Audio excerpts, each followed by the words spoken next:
Hello, welcome back. I'm going to read this story called George's Race Car. Peppa and George are visiting their grandparents. They've done all kinds of things like go sailing, play with a robot toy, visit the dinosaur museum, and feed chickens. Now Daddy Pig has arrived, and they are watching television together. Vroom, vroom! There's a race car show playing. Vroom, says George. He wants to play race cars. That gives Grandpa Pig an idea. Let's build George a race car, he says. They arrive at his shed.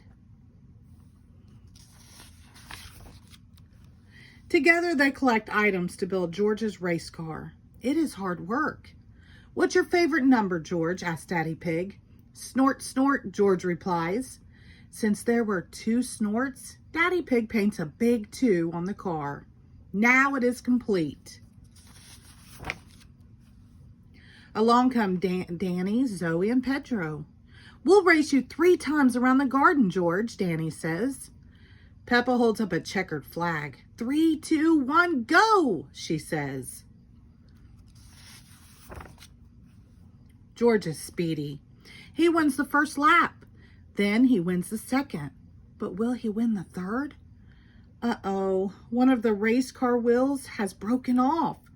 George is stuck. Don't worry, George, says Peppa. I'm the chief mechanic. I can fix it. Peppa repairs the race car's wheel.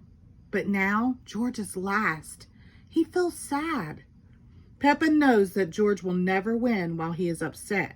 So she invites Granny Pig outside. Granny Pig has an idea. She will cheer him on. Go, George, go, Granny Pig cheers. Zoom! The plan works and George takes the lead. He races across the finish line. Peppa leaps up in the air. George did it! He won the race. Well done, George, says Peppa. You're the best race car driver in the whole world. And you've got the best chief mechanic in the whole world too, adds Daddy Pig. Yes, that's me, says Peppa. Hee. Peppa loves race cars. Everyone loves race cars. The end. Thank you.